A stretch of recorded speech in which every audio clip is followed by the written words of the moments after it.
Haven't we all heard someone say this sometime? I tried it too. It had happened 5 years back. It was my friend's birthday treat in Jalpan, a restaurant located in Jayanagar, which at once was my family's favorite restaurant.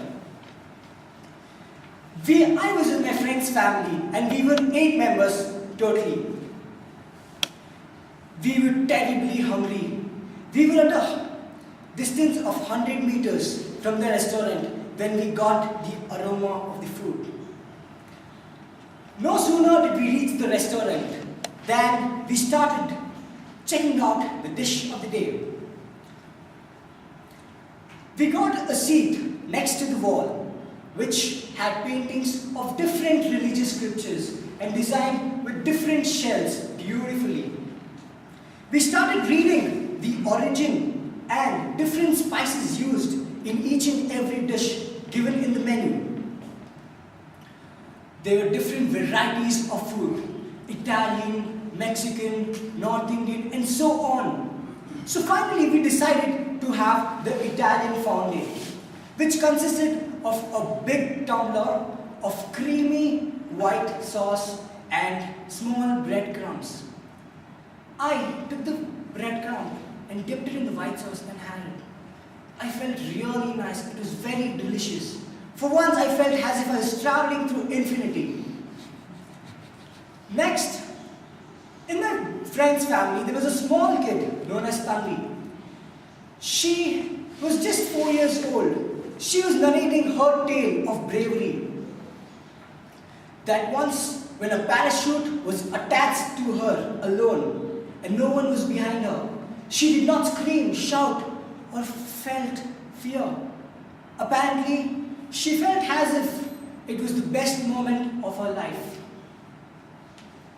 Next, we got crispy tandoori rotis and paneer musnaram for our main course. It was enticing to my tongue. My 9th grade exams had just ended and we were sort of discussing all the papers. So my last exam was Sanskrit and I had read everything, all chapters, everything thoroughly. But I'd forgotten to read the sample paper. Whereas my friend, he was very smart. He read only the sample paper and didn't read anything properly. So when I went to the school, I was like showing off, like I'd studied everything and bossing over. But apparently my friends had done way better than me because I had forgotten to read the sample paper. And the paper was similar to the sample paper, final paper. You could say that great people never need to show off. Show off is one thing which has happened to me a lot of times. Got a state level medal, did something new, show off would be my motto. So finally, we decided to have dum aloo makai on hot tawa with raita for our rice item. So it was so delicious, it was very nice. I wanted to have the rice item with my hand and lick my fingers at last so that the taste remains after some time too. But I was not allowed to do that because I had to follow some dining etiquette. So it was time for us to get our bill. I knew people there, so I proclaimed in front of everyone that I knew everyone here because I'm a regular customer and I usually get the 20% discount and I will get it this time also for your treat. So I called the manager. The manager, firstly, as I was a kid, the manager was very reluctant to come. When I persistently forced the staff to get the manager, he finally came. I told the manager, "Sir, I'm a regular customer to your restaurant and usually I get 20% discount. So I want it this time too." So he's like, "I'm sorry sir, we don't give any kinds of discount to anyone." But this time there was a different manager, so it had to happen. He's like, "But sir, please, we have to get it. We usually get it." Like, "No sir, sorry, it's not going to happen," and just walked off.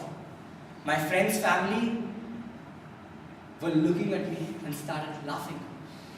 This small kid, Tanvi, also glared at me and started laughing. I'd made a fool out of myself. That day, life taught me a lesson.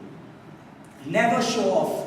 Whatever you become, whatever you are, whatever you would be, always be grounded. Talk when it is necessary. Never talk when it is not required. I would like to conclude by saying that if I become rich, famous, or any great things happen in my life, I'll never show off and be down to earth. Thank you.